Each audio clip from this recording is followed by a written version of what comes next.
Hello, everybody, and welcome back to the Sloppy Lab. This is Bottom of the Beaker, the weekly show about the design, the ducks, and the strategy of Keyforge. Everyone, and I do mean everyone's favorite unique deck game. I am JT Russell, the Attractive, and with me tonight is the man who said he was going to take a nap until episode 6, I think.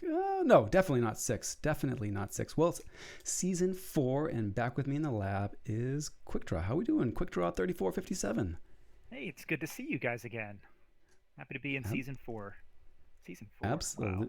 I know, right? I had like double take. Is it season 4? It's not season 6. Definitely If you would have not asked me season 6. gut reaction what season, I would have said 3. Yeah, I knew that because you said 3 at one point when we were talking about what season we were going into. But this season is special. This season opener is special because we have returning to the lab none other than the Blessed Crusader with his very first face reveal, I think. Hello, guys. How's it going, Crusader? Yeah. I'm doing great. Glad to be here again. We are not talking about the last episode I was featured in. Yeah, that was your pet deck. We talked about Naysayer Baku. Oh, why did you say that out loud? People are gonna go. People are gonna go look it up. They want to hear the first time that Crusader was on Bottom of the Beaker. Yeah. So, which episode was it? Like, was it episode 4? It was within the first 10 for sure. Yes. Yeah, it might have been 4. Yeah. I wasn't there for that one either, so this is the first time you and I have been on an episode together. Yes. So you're back to put some polish on the lab, as it were? I don't know. Yes. It requires some polishing. From a Polish guy. From a Polish guy, indeed. Absolutely. That was a good pun. I'm shameless. I am curious though, because I don't think we asked you the first time around. I was probably neglectful in my duties. And to be fair, I don't think these traditions were really well established at that point, right? Or maybe I asked you and you dodged the question, Crusader. But do you have some history, a backstory for the handle Crusader? And I ask this too because you're a man of many faces and many names, and I think there has to be a story behind this. Yeah, so at the time I started playing Keyforge, it's gonna be a really silly story, not gonna lie. So like, perfect. That's what we're looking for. Yeah, at the time when I started playing Keyforge, I was really into some medieval stuff. Like it happened because of the Crusaders memes, like Deus Vult and something like that. And I was playing a lot of For Honor at the time, I suppose. So it's a game where you like fight with knights and such. And my favorite faction was like the knights. So and I thought that like Crusader guys are especially memeable. Yeah. So I think, because that was a really long time ago, I think that was how the handle was born. I don't remember why did I come up with the blessed part. It was so like the Crusader was already taken on the last on the FFG version of Master Vault, so I had to like do something about it. So you used the first adjective that came to mind. Yeah.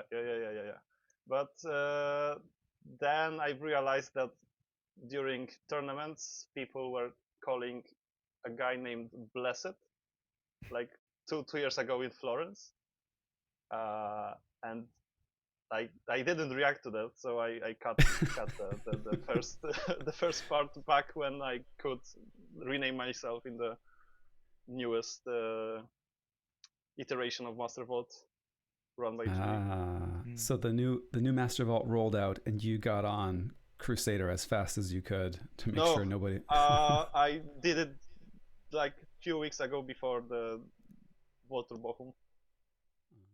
But you still got it though. You got so your Master Vault account is back to Crusader. Yes. Okay. And so you actually, I saw we have a picture up if you're watching on Twitch right now of you playing. I believe this is in Bochum, or maybe it What? was last year, of you Uh-huh. wearing the Knight's helmet that you bring around to Hang events on, now. I cannot see the stream. Where is it? I Oh, want to see it. it's on twitch.tv/sloppylabwork. Um, Oh, I mean, you've probably seen the picture. I think you probably posted it at some point. But my question for you is, you're playing a game of Keyforge with that helmet on. Can you actually see through that helmet? oh yes. Oh yes. I can. I need to see the picture to get some better context to that. But is it the one with Gale? Is the Gale Ooh. sitting next to me? No, there's no one No. sitting next to you. You're playing with one of those Christmas sweater playmats, and you have a nice, beautiful white jacket on. 1 second, 1 second. Yeah. He's pulling it Oh up. yeah. So that this we are yeah, that was a game against Gale, adaptive game, and I had a self-imposed challenge to you know play at least one single full game with the helmet on, and And so, I don't remember whether I finished the game actually or not do you remember if you won? against Gale. Yes, was it? Good answer. Just Yeah. to make sure, I think it was against Gale, the game with the helmet on, or at least the one where the photo came from.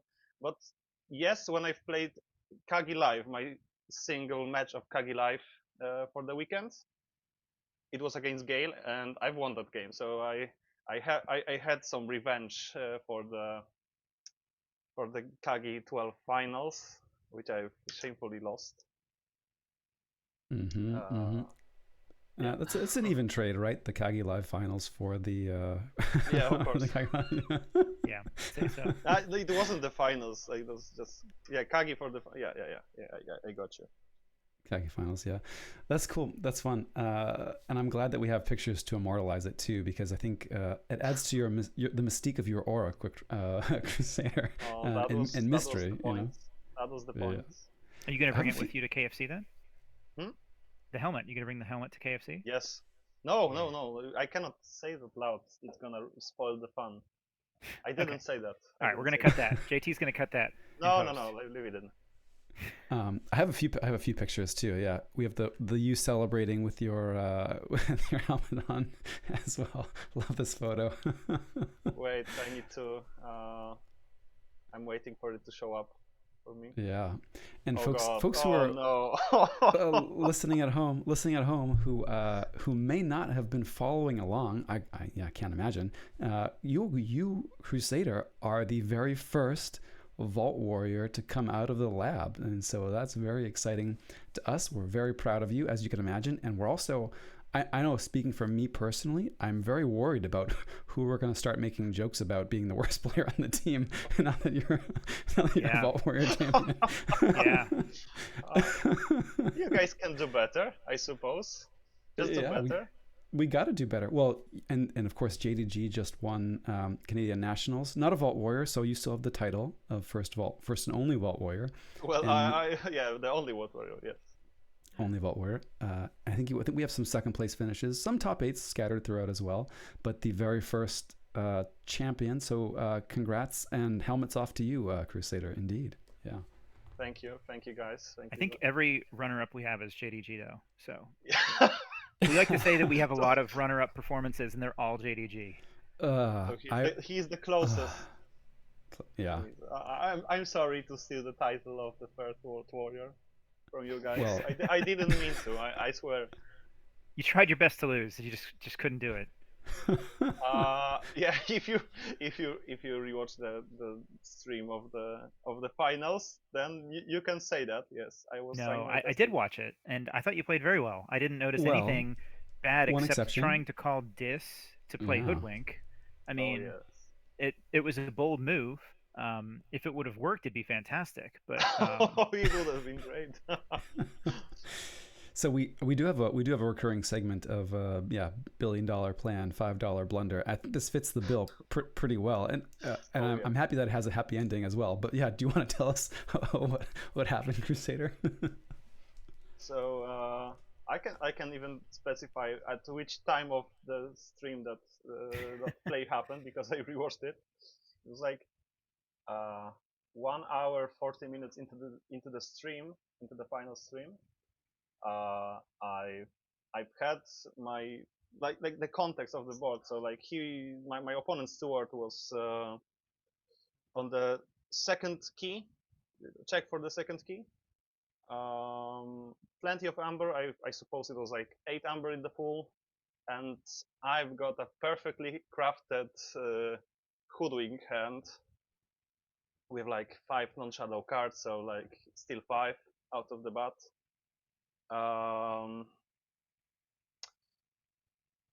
As well as Cryptic Collapse in the hand for the next turn. No, I didn't have Cryptic Collapse. If I did, I would have played it. Yeah. So I had a perfect hand for Hoodwink, and I had solo. I suppose it was why did the mistake happen. I had a solo which I stolen from my opponent, and it was Shadows Enhanced. I was thinking about it for a while during the turn, and I must have looked at this creature in my field, and for some reason, instead of calling Shadows, I said this. I obviously misspoke, but I couldn't believe it when I reached. I extended my hoodwink like to show to my opponent. I showed my entire hand, displayed my entire hand, just to get a feedback that I called this on that turn. I was like, what? That didn't happen. Are you sure? Are you sure that I said this? Because I am pretty clear that I said Shadows. Well, spoiler alert, I didn't. I said this, and yeah, I didn't get to play Hoodwink that turn. And yeah, that was game 1, and you ended up losing that game, but you won the next 2 after that. Yes, I did end up losing the first game, which was crazy because in the like I thought I had it. Like I've managed to play his Hoodwink, my opponent's Hoodwink, out of security something, disabled security. Disabled security. Wow. Yeah. I was like so happy to have it gone, and then I pretty much lost the game due to that. But like, not gonna lie, each game happens to end up on time, each and every single one. So it was impossible to predict the outcome. Yeah, they were very tight games, every one of them. Yeah. And I was just gonna say we can. I did say that you played very well, and it's true, you did. Oh, yeah. Outside of the disc call, and then I have to laugh at the very end of game 3 as well, when time was called and you said out loud for everyone watching online to see, like, I don't think I can win this, but I'm going to play it out anyway. It's a bummer. And I was like, my heart sank. I was so sad. And the judge asked 2 times. He's like, do I need to clarify the go to time rules? And then there was like no answer. And the judge was like, do I need to clarify the go to time rules? Because I think you had possibly misunderstood them. Is that right? Yeah, that is correct. So let's talk about game 3 right now, right? So we get called on time. The time gets called on my opponent's turn, so I get to play the full turn, which was the one where I was saying that I cannot win. At that time, I was looking at my cards, and I was right about to like give a handshake to my opponent and like concede, right? Because I was okay, we're going to time. You have more amber, you forge a key, and you win. And I am really glad I didn't, because I had lost in the woods, and my opponent had like 11 amber on his own creatures captured from me, or something like that, like a tremendous amount. So by calling Untamed and like shuffling those creatures back into his deck, I've managed to suddenly get enough amber to forge on the time rules. So we were, I think, 1-1 in keys, and so I passed my turn. My opponent forged for 6, and it wasn't his third key, so we got to the tiebreakers, right? And I didn't know that you actually get to forge the key if the win wasn't declared for the key set. So I've managed to forge my second key out of the tiebreaker rules, and then I won on Amber. Yeah. Yeah, I have to admit, I 100% had the same understanding that you did, and mama, I have to brush up on the books, because I was thinking, yeah, he forges his second key. You have a lot of amber, sure, but you go to time. He's got 2, you've got 1. He's going to be declared the winner, and no, actually, you get to forge and then forge if you have keys once time's called, and that was wild. So sweating bullets. I might have some. I didn't. It was loud all over the place. So I didn't really hear what they were talking about. Like till the very end, I wasn't. I didn't realize I was actually winning. My opponent gave me a handshake, and I wasn't sure whether I won or lost. But but you were polite. Everyone was like, "Yeah, congrats, man!" So then I realized I've won, and I couldn't believe myself, because all 3 games were really, really, tight.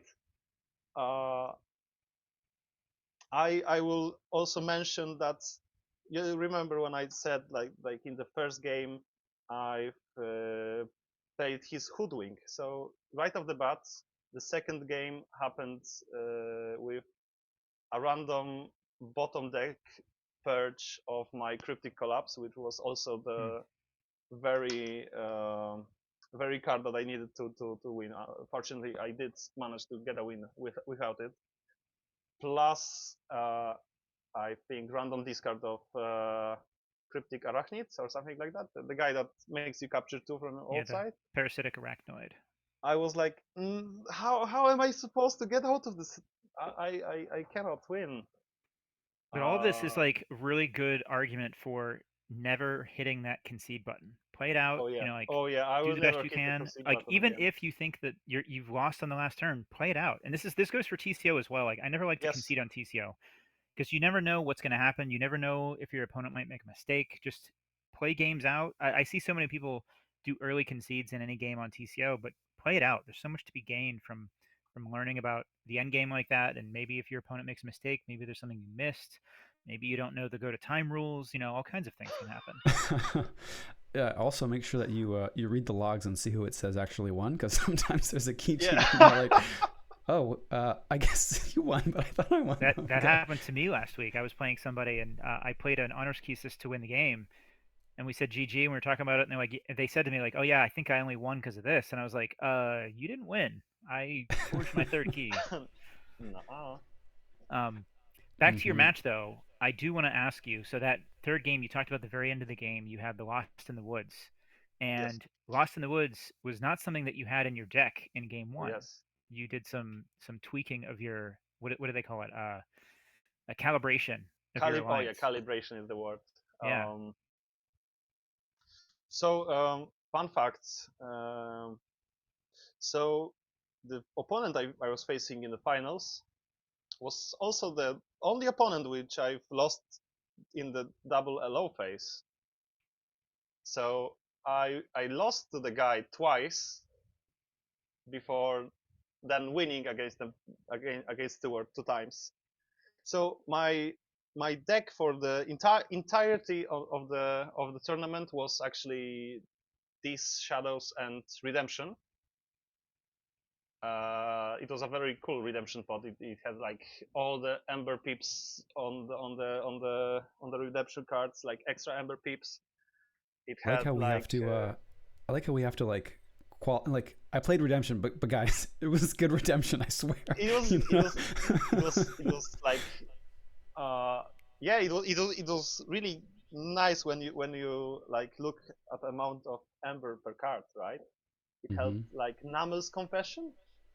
Is it? Yeah, that's how the card is called. So like 9 printed amber in the redemption pod itself, plus Namel's Confession, which adds up value to the cards. And I've lost the game because to Stewart in the group phase, in the double LO phase, because I didn't have a way to get rid of his creatures. My only real creature control was Infinity Strop, and all of his dudes were like big beefy Sanctum guys, which had armor, and I couldn't get rid of them. And surprise, surprise, my opponent also had Benevolent Charity. So my disappointment was immeasurable when he had like 19 Ember on his creatures. I was right about to play my Infinity Strop, but he like flushed all of that Ember away. Uh, and we also went to time, and he won the game 1 key to 0. We didn't forge a single key through the entire match. Oh, yes. I'm going to drop the link to the two alliance decks you played. So the first one there is Oh, for yeah. what you played up until the first game of the finals. Nice. Yeah, that's it. That's it. Yes. And then Do you like show it on the stream or? Yeah, he's got it. JT's going to pull it up.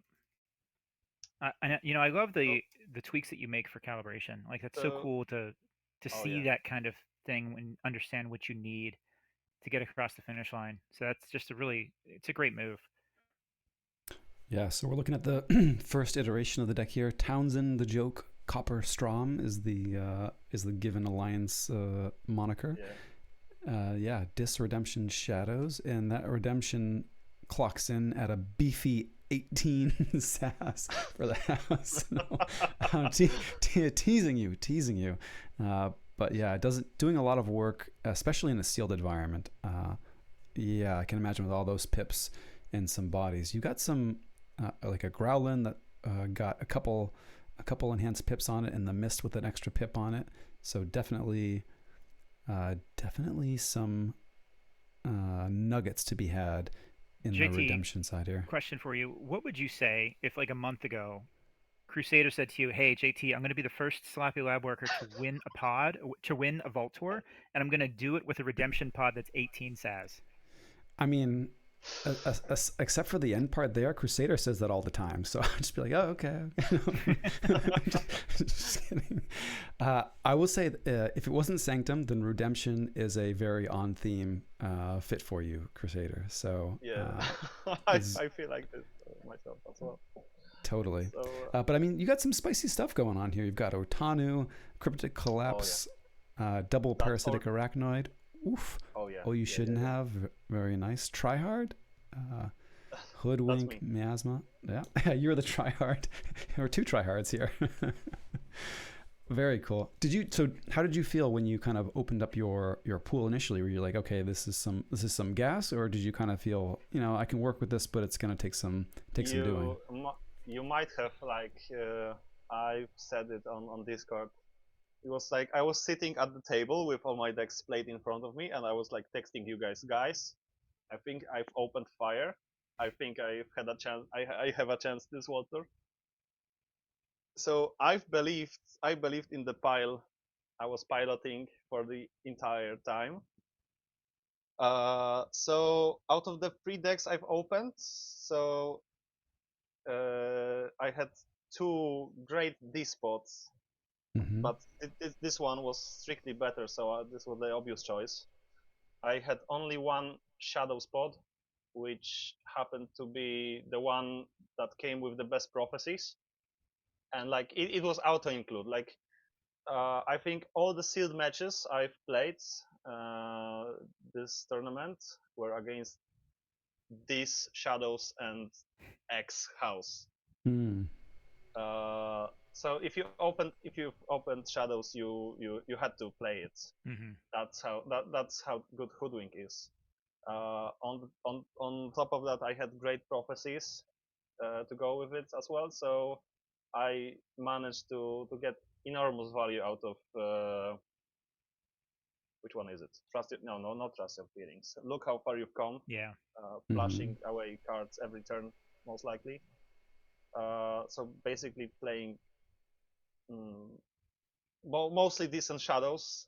But when I didn't, I could play casually 5 amber out of like 3 redemption cards while still holding my cryptic collapse or something like that. And the plan for my games was that I will just be faster than anyone else, and I will be the one threatening checks like turn after turn, and you gotta do something about it, or else you're gonna lose. So to be honest, how did it work? How did it work out? All of my games were really close, and I've got like times when I like it came down to like a miasma played out of my deck. Yes, I do have miasma in my deck. I didn't remember that. Yeah, to play my miasma, or I had a game which I could have lost, but I was fortunate enough to end up exactly on 7 amber.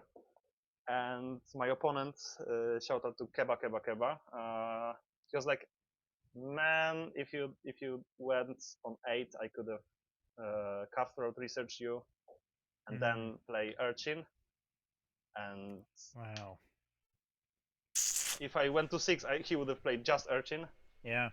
So I've ended up exactly on 7, which let me win the game after being grafted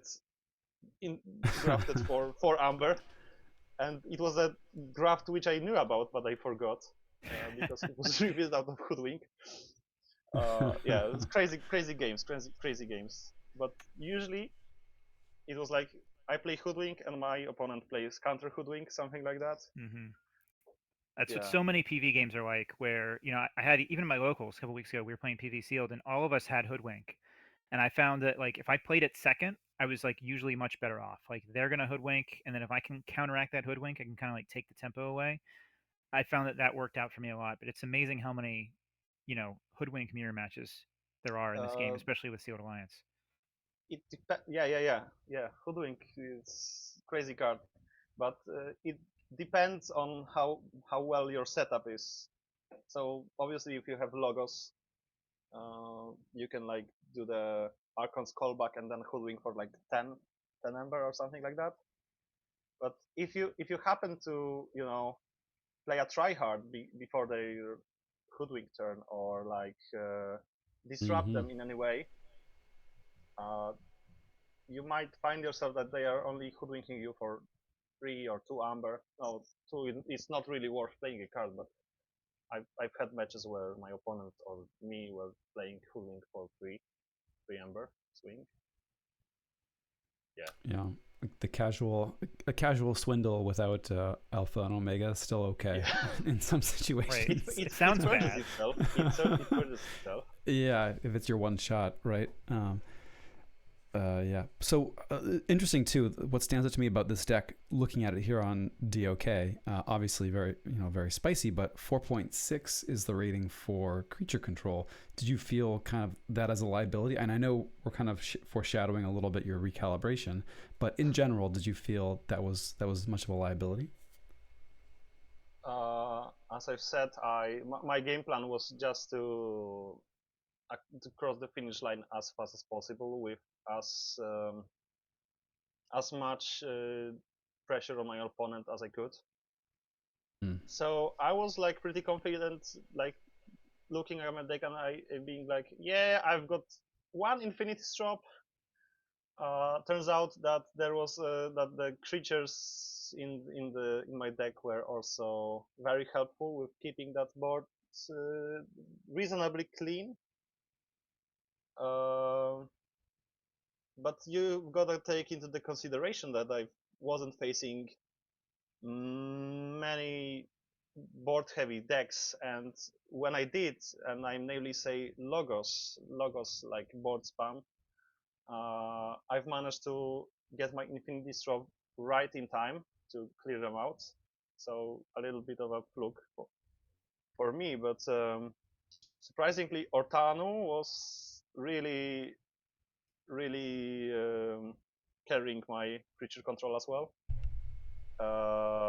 To be honest, Growland is very underrated with the fact that I've got like double mist, and I could force their creatures to become mutants and then like spot removal Yeah. with Growland The ability. Growland has to survive for that, but yeah, there's some good But plays it's here. this after Reap as well. Yeah. Mhm. Right, no, it's got to just survive for a turn, but I guess we're talking about Yeah. your lack of creature control. I think a lot of PV is known for lack of creature control, and so maybe your Growland is more Just likely like to survive a turn. good old Kota days. But compared to like what Not Tonight was playing, and I think she did great with what she opened, because I was in the privileged position with the cards I've opened, and shout out for Not Tonight for cheering me up the entire event. She did not open like shadows or this at all, and she did a great job of like doing a counter to the meta, to the Sealed Alliance meta, and she was like, "Yeah, okay, I will just play a bunch of dinos and I will reap for, you know, yeah, Yeah. cool. You can hoodwink me for 5, but I'm gonna reap for 5 next turn anyway. So, good luck." Yeah. Mm. So if I was facing a deck like that, I don't know. I would keep. I could keep up. Especially if it's got capture and things like Oh yeah. spendthrift, ways to make it disappear. Yeah, I could totally see that giving this deck trouble. But not gonna lie, even against my Sanctum opponents, like these Shadow Sanctum opponents, um, I was doing so much pressure, and I was generating so many Ember that they had to like take me off check, but they couldn't gain enough tempo, enough momentum to like swing back. So the game I've lost was obviously because I couldn't get my captured Ember back, and at that point they had a board and I didn't, so they kept reaping, and I was the one that had to stop them from forging. So yeah, that was my pile, which I was piloting the entire time, except for the finals. Also, JT, surprisingly you came up with the better alliance SAS wise, because I've opened a logo spot, which you really liked and I didn't. Hey, you won the whole thing, and I'm yet to find my Vault Warrior title. Who knows what'll happen? So, Good what do luck. I have to say? Yeah, to the Blessed Yeah. Crusader. See, so Don't call me Blessed Crusader. I've just played the the Redemption Crusader. right Yeah, now. Just yeah, the Crusader. yeah. And so Okay, now I've got so pulled up your deck that's recalibrated with Untamed. Yeah. oh yes, some people might say that I should have played it from the beginning, especially considering that now I gain even more efficiency due to the fact that I've got Fall Guy in Untamed and Resonant Orb in this, so I've got a faster deck uh, by a slight amount, but surprisingly it was noticeable. So I opened up 2 Untamed pots, Mm-hmm. and I think this one open up on the stream is the better one out of those 2. The other one had the key cheat, but I felt like I needed to compensate as much as I can for the lost pips, for the lost Ember pips. So this one had 6 Ember pips. Uh, Comparing to the redemption pots, I am still down 3. Mm-hmm. But this had like double rat pixie, so you might argue that I've got 8 cards that generate Ember on play.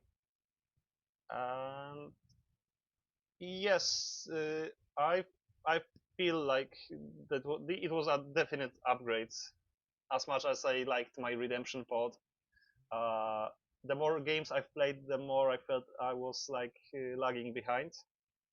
That the cards weren't as impactful. And I did the deck calibration because I know what I was facing, and I had to get more creature control. And Hmm. you might say, yeah, it's a jump from 4.9 to 7.8, but double loss in the woods was really something that could disrupt Sanctum plays. It also had invigorating shower, which I could have used to like shuffle back my discards or like the loss in the woods, which I actually did in game two. So Yeah. Shower is yes, very it good was this helpful. set. It does give Yes, you a lot more options of kind of finding key cards. Maybe because there's more key cards this set, more powerful things. But I've seen Invigorating Shower in PV seems to me a much better card than it was in Grim Reminders. It's definitely felt more impactful when I've encountered it. I yes. don't know if which is surprising to me is you think of Grimmer Miners as the set that's filling its yard and maybe in theory would get more value, but I do feel like, yeah, I don't know if you felt the same Crusader too, but that it's been more impactful in the PV decks that I've To seen be it. honest, I haven't been playing a lot of reminders during that time. Uh, it's yeah, you can't really play in person here. There's like one shop in Poland that still runs Keyforge, and I hope it's gonna change soon. But at the time, I wasn't playing a lot of Grim Reminders. I can't really evaluate its power. This card had like invigorating shower, but definitely I feel like it has more use in the prophetic vision settings. Yes, Hmm. it felt anti-synergistic in the Grim Reminders environment, to be honest. Yeah, I think it helped you stay haunted if you got it kind of later on and kind of stacked the bottom of your deck. I just found it in practice. Like I even have a deck with two of them, and there's a lot of times when I don't want my deck stacked with a single house, Oh yeah, which is interesting. Mm. Maybe that's not the norm, but I have, I just feel like I've seen it get things back in ways in PV that is just way more devastating. Maybe because of the fates, maybe because of cards like Cryptic Collapse, being able to just get back Cryptic Collapse in general, like is just such a devastating swing. Yep. the fact it's even threatening the Yeah, cryptic collapse shuffle is great. But it was really tough, man. I Uh, bet. I mean, we know it's tough. We haven't done it, so Oh yeah, and I've got the picture of the yellow key trophy, in the not blessed, just Crusader in Crusader's hand. The Wait, spoils, as it which were. picture are you talking about? Where is it? it's just Uh, you holding the trophy. You must have been drunk that day. I mean, you don't remember any of this, do you? it's all a blur. It's Oh no, all a blur. no, I was like so beat playing all of the tournaments. I've I really mean it when I said I didn't play any other games in on the venue except that one game with Captain Gale. I was like first day Alliance, I got to top four, which ended up I I I lost in the top four and it was like 11 p.m. Then day two, I was playing from the beginning till the very end of the day, and then finals the next day. It was so packed with content, and yeah, I see the picture now. Yes, that's the trophy. Yeah. No, the Vault Tour weekends are always like that, where they are just jam packed with stuff to do, and you don't find yourself having time to do like other more casual things. Like I don't even play Second Amber when I go to Vault Tours usually, but I'm still like playing games of some sort like every minute of the weekend when I can. And I totally understand that it's always tight like that. But you found some time, I think, for Keymander on Sunday night Oh yeah, after. Is that right? yes. I think just according to what you said, yes, playing Keyforge in the Vault or any game of Keyforge in the Vault Tour it feels great. And after we got back to our hotel with Not Tonight, us and our two German friends, which were staying in our hotel, were met in the lobby, and we are like, let's play Keyforge, but we don't want to play, like regular stuff. So Not Tonight said that she brought Keymander with her, and at first we were skeptic about the idea, but yeah, it was very great. It kind of felt like Commander in Magic Yeah. the Gathering, but It's silly, but in a great way. It's a lot of fun to yes, play with a group, and everybody's kind of like I had so much fun with it last year when we played it at Nico actually earlier this year, because you're just kind of like taunting each other throughout the game oh and yeah. like negotiating with people to try to get some help. It just made it so much fun. Well, I think that the fact that we didn't do it with pre-built decks, people build Yeah. actually decks against around the Keymanders of their choice, but Was it just sealed Keymander then? yeah, it was sealed Keymander with sealed Keymanders as well. So we all randomly picked up 3 of them and decided which one we would play with on Yeah. top of our sealed deck. So as it was really funny that I got the mimicry one, Yes. the mimicry commander. Perfection. And So you I had expect to me to believe pilot that it. was random? That was random? Yes. I don't believe for a second that was random. You set that up, or Not Tonight set that up? One or the other. Maybe. You'll never know. Yeah. This reminds me of what Not Tonight actually said last year after KFC as well, is that Sunday night is the most fun night, she said. Oh yeah. I would always fly back from KFC or Vault Tours on Sunday afternoon, evening, and Not Tonight would just kind of like berate me. She's like, Sunday's the best night. Like there's no stress of a major event the next day. You're just relaxing. And you guys had a great time Sunday night, it sounds like, in Volcom. Unfortunately, my flight back from KFC again this year, I did not follow her advice, is still going to be Sunday evening. Oh. So I'm going to miss out. But if you haven't booked your flight yet, maybe consider staying till Monday just for that extra good night. I always thought the Monday or the Sunday night was the best night because all the lame Americans left. No. Probably. There's probably a correlation there. Yeah, I just remember going to like work conventions, and it'd be like this big international thing, and like, all the Americans hanging out on the walls, like, hands in their pockets. All the Europeans are out there dancing. Like, okay, I see what's going on here. We're pretty lame as a country, I guess. I don't know. But all right, say Sunday night. There you go. Definitely, it's the best. I agree. Nice. Yeah, I mentioned Quick Draw. I do have a plane ticket. I still don't know if it's going to be something I can do for sure, but I would be staying till Monday, so I would be doing that this time. I'm the only idiot then, apparently. Well, you could switch it up. Yeah, we'll see how much they're going to charge me if I try to switch that. But yeah, interesting though. I think it was actually cheaper to pay for another, hotel night and then like get a flight that was less on Monday morning instead of Sunday afternoon. Especially if you're splitting the hotel with friends. Especially, I mean, I'm gonna be the big spoon with Crusader, I imagine. So gotta get in line. Nice. More things to look forward to, I guess. Well, yeah, no, KFC's gonna be great this year. I'm very excited. We got the Kagi Live request in for the community event, so hopefully that'll be. It'll be happening.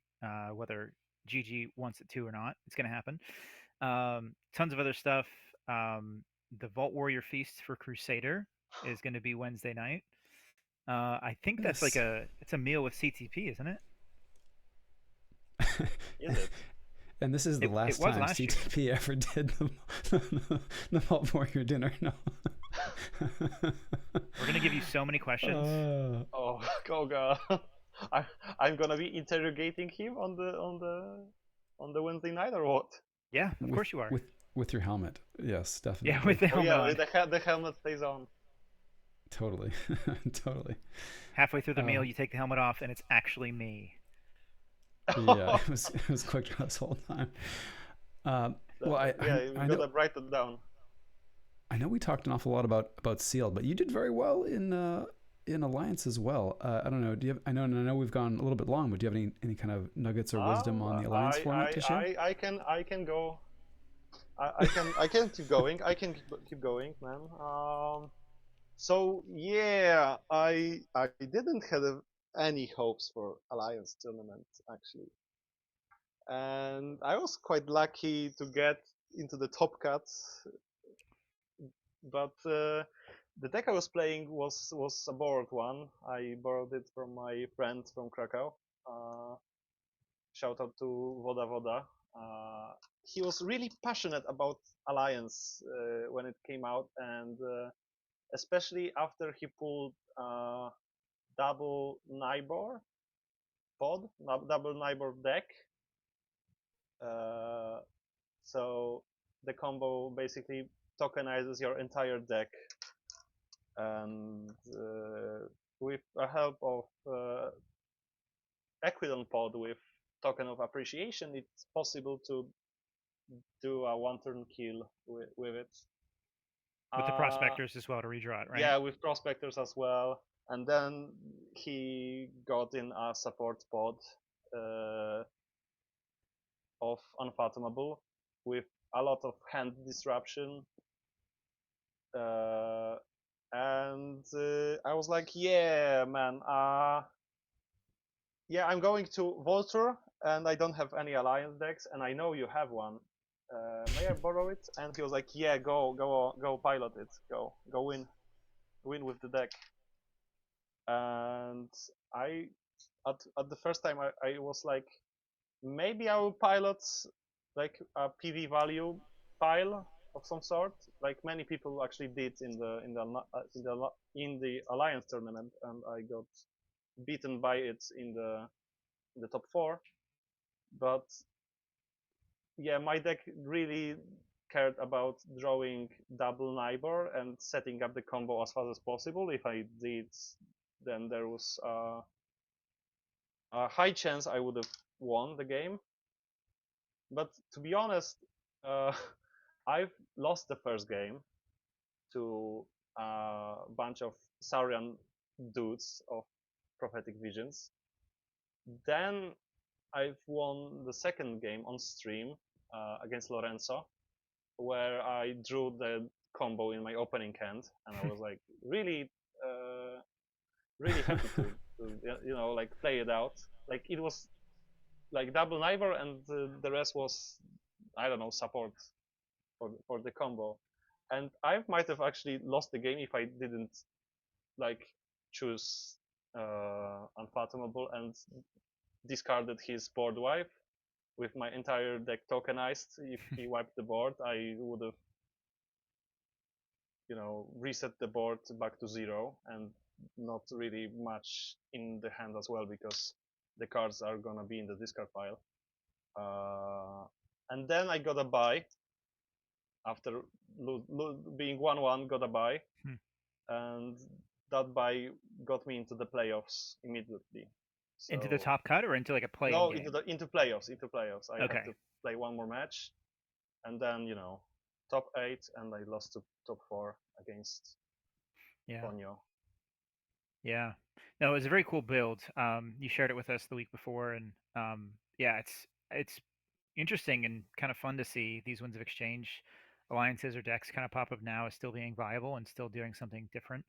I So mean, that's pretty people cool. were piloting, generosity stuff like AOA Genka decks.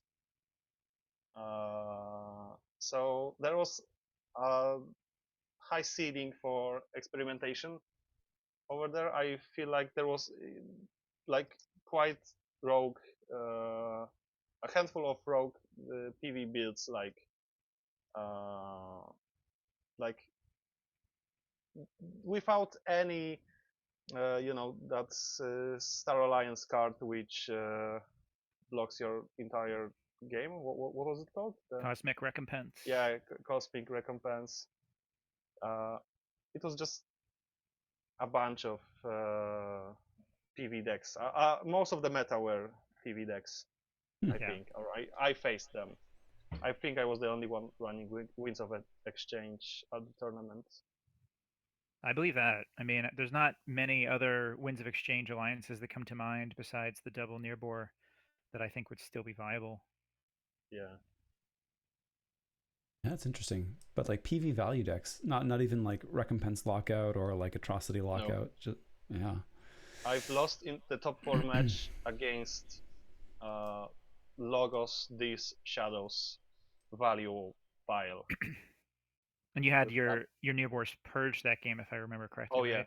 So Yeah. like I looked at the deck list and I was brutally reminded that Ritual of Annihilation exists.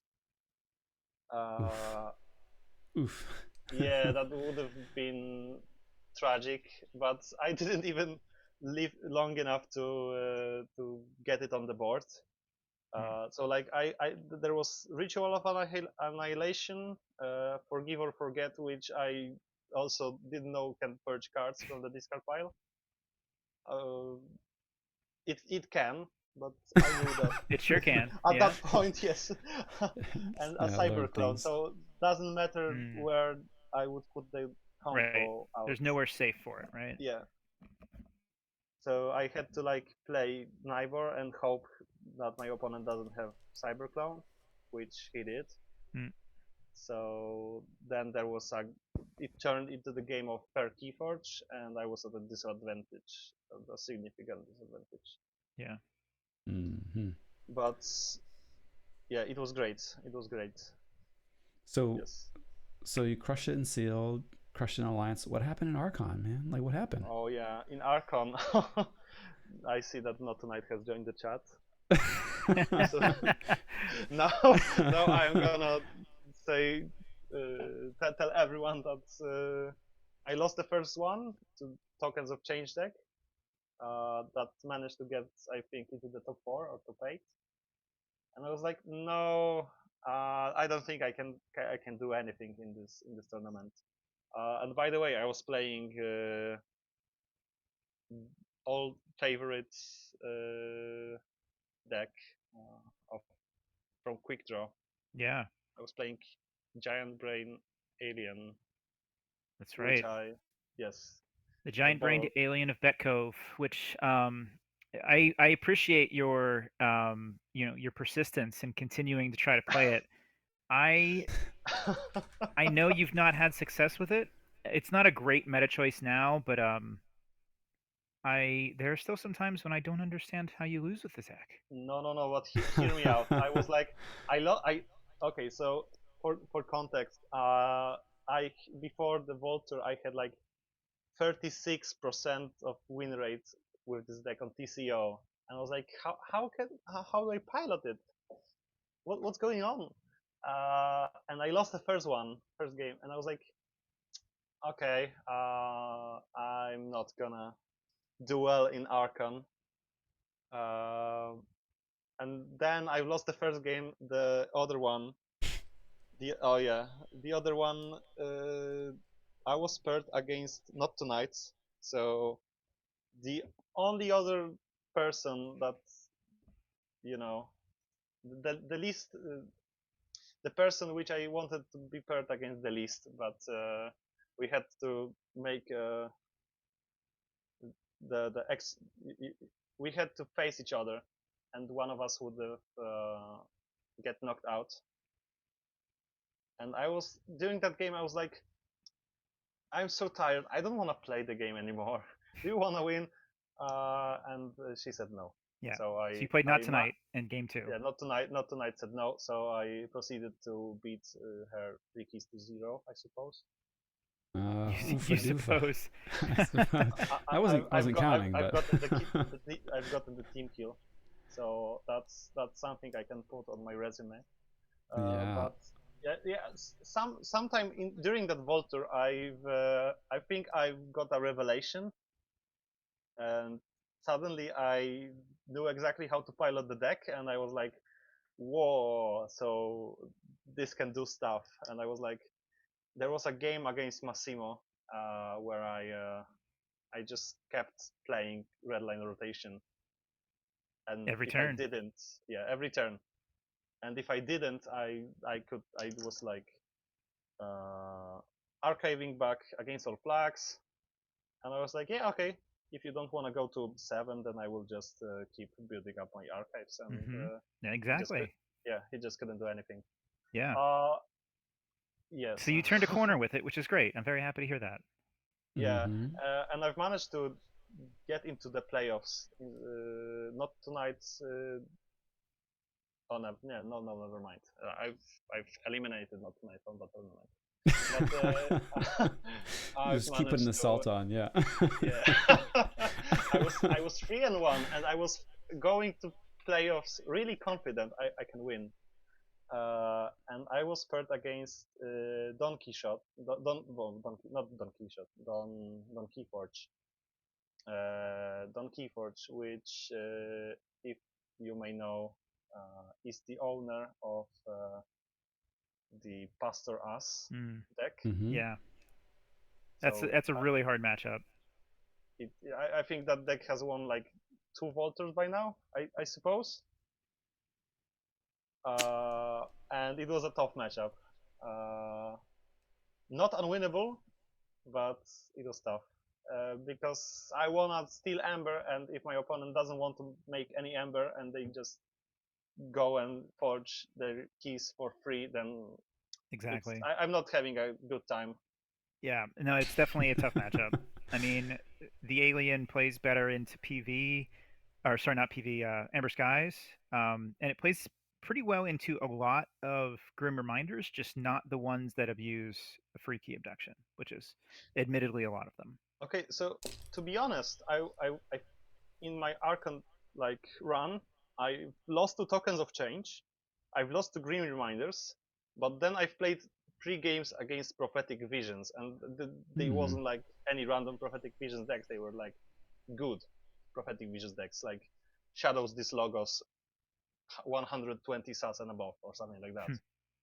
And I've won Yeah. the The 3 parts that matches. I've struggled with against PV with this deck is like the Rage Reset or the any of the archiving hate that it has or reiteration. Like if this deck loses its key pieces, like whether they're just discarding your archives or discarding half your hand or changing your house call, like that's the stuff that really messes with this deck. Okay, bro, that's really funny for you to say, because the second, yeah, every game I played on the Voltor, I was like, no, this I am not able to win the game at all.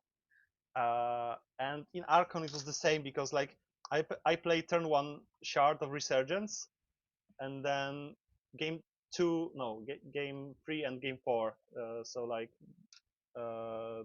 when I was 2-1 and 3-1, no, 2-1. Never mind. Anyway, I got turn 1 played Remy's Horror, so like destroying my artifact and purging something out of my hand. In one match, I happened to like lose 2 shards out of it, so like my Shard of Resurgence got destroyed, and then my Shard of Courage was randomly purged from my hand.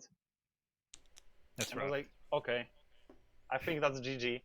And I've somehow managed to, pull the game around back on track. Yeah. Because my opponent overcommitted with the board, and I played de-escalation, so that was great. Yeah. So To turn the tide. it can still win without the shards. Yeah. It's just it's not abusive if it doesn't have the shards. You still have lots of great value though with like the Veil of Oh, yeah. Ectoplasm and the Crepuscular Rays. You still have the yeah. red line. You still have a trade secrets which you can set up pretty well.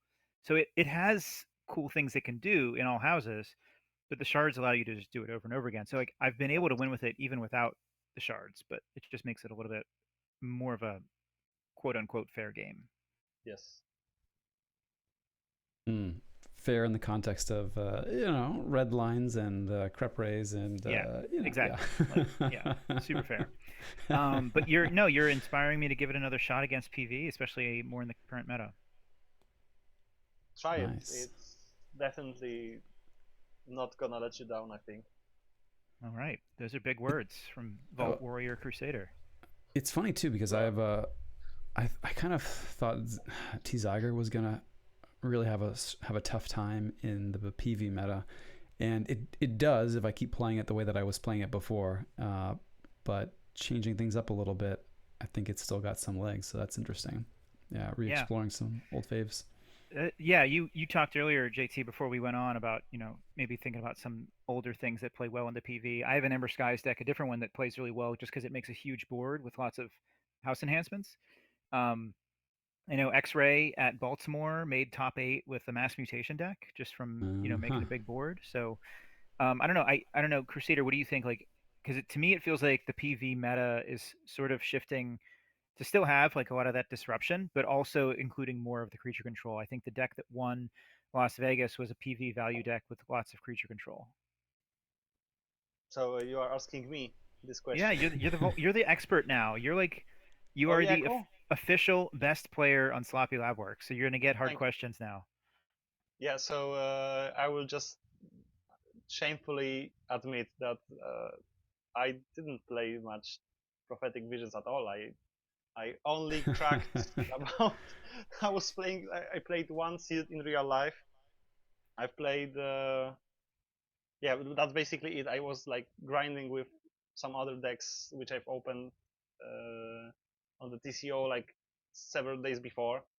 You're trying Uh, to talk down your ability and make it seem a little bit more modest, but you're only talking yourself up even more. You're like, I don't even Yeah. play prophetic visions, and I won. Great, great. So be it. I'm just gonna say that I don't really know what the current meta is. Like, it didn't really. Mm, when I was playing on TCO in KTL, I was piloting like double Rage Reset deck from JT Russell, hmm and I didn't have a great success with it, to be honest. I don't know. I don't know. I faced Rage Reset decks in the Archon as well as sometimes in the TCO, but it's still beatable if it's not abusive. I haven't encountered like a really abusive Rage Reset deck that cycles them back into the deck or like into hand. Hmm. So I cannot say from experience. Okay, that's my answer. Mm. All right. Yeah, it's fair. I think maybe quick draw. This is like revealing some of the bias of the sorts of decks that I like to play. Maybe that you like to play too. Like I like to play decks that set up a turn, that craft a hand, that are like Zyger, how I would usually play Zyger. Right, you're building up, maybe not a combo, but like building up to a big turn where you like unleash some synergy that's like well orchestrated, and that really can fall over if you lose half your cards. And maybe that means I should be looking at more decks that just want to play for value. Every single card just brings its own value and is not necessarily trying to like you know make this big like I don't know, Sure. not combo or like intricate synergy that eventually comes together. So I don't know, but Yeah. yeah, interesting. Yeah, I did notice another thing when I was playing against a Rage Reset deck. I think it was Riku's, and I played an Ezra Pause so I could see his hand, and I knew he had two Rage Resets. And he fates something. I think it was Trust Your Feelings into Mars. And I had like two Mars in my hand the next turn. But like normally, what my deck wanted to do was handcraft into a giant Mars hand, and then just go Mars, and then just play tons of creatures everywhere. But then I started to realize, like with the Rage Reset, I knew was going to come. If I just called Mars before I had that handcrafted hand, maybe I'll lose a turn, but I'm not going to lose like, four or five Mars cards that were going to give me tons of value. And so I kind of felt like maybe I should just get the Rage Reset out of the way before I handcraft, just to try to like go back into the handcrafting plan once I know that the Rage Reset's gone.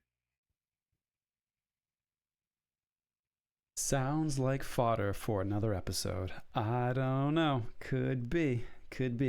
But anyway, we've gone a little long here. We've I don't know, taken advantage of the Crusaders' good graces, as it were. Any last questions that we have for him, or things that we want to embarrass him with before we wrap up? There was something else that I thought we could embarrass him with, but I'm not remembering it now. I have at least one, but we'll save it for in person. So, Yeah. or the Sloppy Lab work after dark, you know. Yes. Bottom of the Beaker after dark. Yeah. There are some other pictures with that helmet we cannot show right now. So. Yeah. Well then, in any event, folks, I guess we can hear a word from our sponsors and wrap things up here. This episode of Bottom of the Beaker is brought to you by Hawk, the only remedy designed to clear those stubborn artifacts lodged in your throat. Whether it's a cough, congestion, or that mysterious amber shard you accidentally inhaled mid-match, Hawk is here to dislodge, dissolve, and deliver sweet relief. One swig and you'll be breathing easy, speaking clearly, and ready to shout your battle cries once again.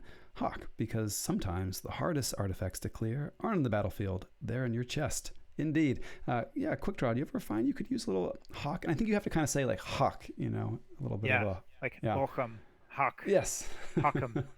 I did have to use it a few weeks ago. I had a bit of a cold, and Hawk came in handy. Hawk came through. Awesome.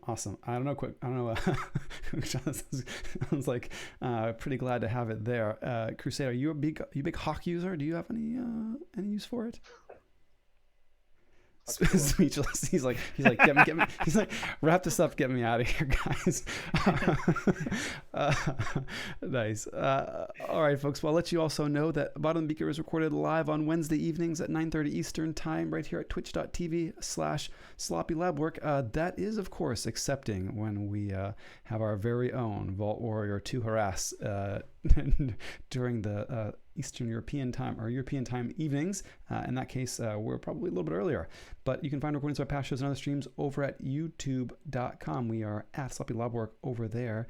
And for the very best content, 57 times distilled and scraped from the bottom of the beaker. Search for that very phrase in your podcatcher of choice.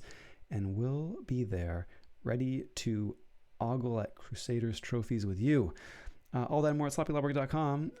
Thanks so much for joining us, Crusader, and rehashing some. I'm not going to say it.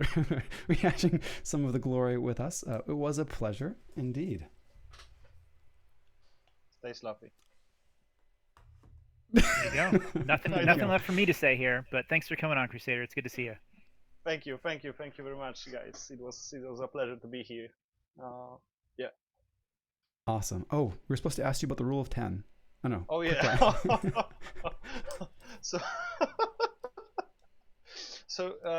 Do you remember when I was saying that I was playing a token deck in the Alliance format, right?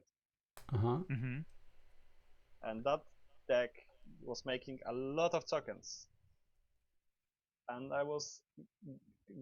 good thing I was playing some test games with Not Tonight before the event, because on the Friday morning before the Alliance event started, I was playing a casual Alliance game with the deck, and I was like, yeah, okay, so I've got that bunch of tokens over here, so I'm gonna casually reap for 10.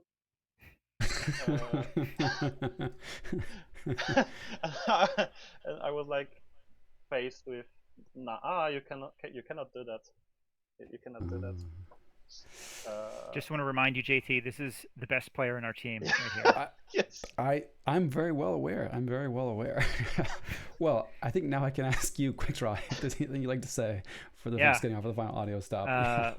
Statute of limitations has gone on Crusader's statement, so I can now safely say, stay sloppy. Yes, indeed. Awesome, folks. All right, cool. I'm gonna stop the recording on audio. We're still on Twitch, letting those upload. Cool. That was a lot of fun. Yeah, appreciate it. Thank you for having me. Appreciate you coming back on, Crusader. Yeah. I said appreciate you coming back on. I meant to ask you too. So maybe I'll ask you now for the content for the folks who stuck around with us live here. The last time you were on, we talked about pet decks and some of our favorite decks. Yeah. is Naysayer Baku still your favorite deck or your pet deck, or would you amend that? Would you update that with the new entry? If you remember that episode, I've had like I featured two decks at that time. One of them was Naysayer Baku, which is still it still is my pet deck. Yeah, I'm gonna admit that. It's still the deck which I'm like playing with gladly. Like I pick it up casually. It has a lower SAS range, so if I wanna play with somebody new into the game, I'm just gonna dust it off and play that deck. So yeah, it held on true. I remember that on that episode with you, I was playing against you with a different deck. I think it was was the like Coda deck with lots of pips. Yeah, and... Kota Rush. It was like acute armored Diana. Right? Like yeah. That. Mm-hmm. Yeah. Yeah, Shadows Sanctum Untamed, right? Yeah, Shadow Sanctum Untamed, and as much as I still have the sentiment for the deck, it doesn't bring me as much nostalgia as Baku. It's that one is really much a forgettable Kota deck with just a lot of Ember pips printed on it, and it just happened to be a deck that was like quite powerful at the time.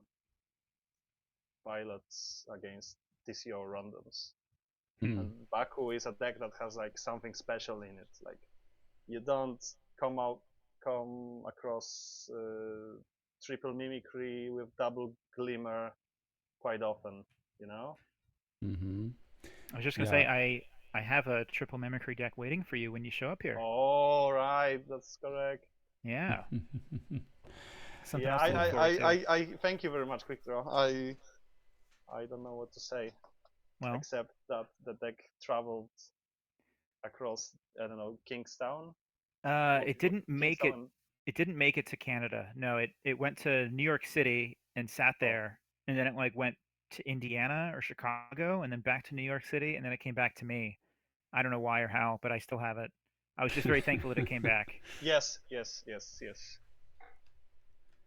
So yeah, I think I borrowed Diana probably for some SAS Cap events too, because it was for a while. Was true? Yeah, I remember now. Yeah, it might have been only at like 75, but it has like 18 or 20 pips and is pretty strong. 23 to be precise, if I remember correctly. There you go. At one time, it had like 40 expected amber. Wow. Or like 38, maybe. How do you spell it? I don't see it under our team decks. ACUTE. Acute Armored Diana, I think it was. Yeah.